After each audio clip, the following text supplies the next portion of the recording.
وہ ایک طوفانی شام تھی جب لینا اور ٹوبی اپنے نئے گھر میں آئے۔ بارش کھڑکیوں سے باتیں کر رہی تھی اور ہوا چل رہی تھی، لیکن اوپر کچھ ان کا انتظار کر رہا تھا۔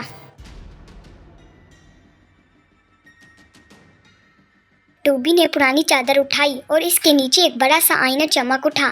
آئینہ ٹھنڈا تھا، جیسے سانس لیتا ہو۔ ٹوبی بولا، یہ تو زندہ لگتا ہے۔ لینا اور ٹوبی نے قریب جا کر دیکھا، مگر آئینے میں ان کا عکس نہیں تھا۔ وہ ایک چمکتی چاندی کی جنگل دکھا رہا تھا اور پھر دونوں غائب ہو گئے۔ جب آنکھ کھلی تو وہ ایک جنگل میں تھے جہاں ہر درخت شیشے کا بنا تھا، ہر پتی چمک رہی تھی۔ یہ تھا آئینے کا جنگل۔ دریا کے اوپر روشنی میں لپٹی ایک عورت تیر رہی تھی۔ اس کے بال چاند کی طرح سفید تھے اور آنکھیں نیلی روشنی سے چمک رہی تھیں۔ میں ایرا ہوں، اس نے کہا۔ آئینہ رکھنے والا تمہاری تلاش میں ہے۔ اگر تم نے دل کی روشنی نہ پائی تو تم کبھی واپس نہیں جا سکو گے۔ وہ ایک لمبے ہال میں داخل ہوئے جہاں ہر طرف صرف آئینے تھے، ہر آئینے میں ان کا عکس، مگر ہر عکس مختلف تھا۔ کچھ ہنس رہے تھے، کچھ رو رہے تھے اور کچھ انہیں گھور رہے تھے۔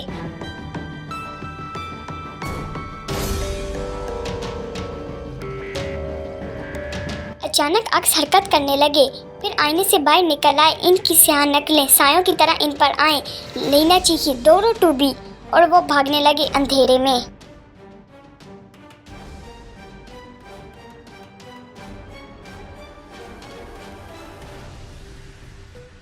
جب سب کچھ ختم ہوتا دکھائی دیا، ایرا روشنی کے طوفان کے ساتھ ظاہر ہوئی۔ اس نے ہاتھ اٹھایا اور سفید روشنی ہر سائے کو مٹا گئی۔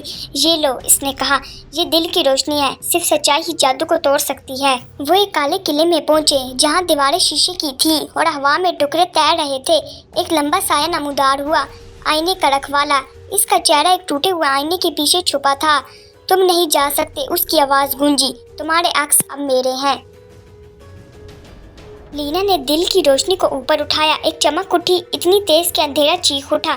ٹوبی نے مرکزی آئینہ توڑ دیا، روشنی کی لہر نے ہر سایہ مٹا دیا، سب کچھ ٹوٹ کر چمک میں بدل گیا۔ جنگل ٹوٹنے لگا، ہر درخت روشنی میں بدل کر غائب ہو گیا۔ ایک دروازہ کھلا، واپس ان کے گھر کی طرف۔ ایرا نے مسکرا کر کہا، جلدی کرو، آئینے بند ہو رہے ہیں، اور وہ دوڑ پڑے، ہاتھوں میں ہاتھ لیے۔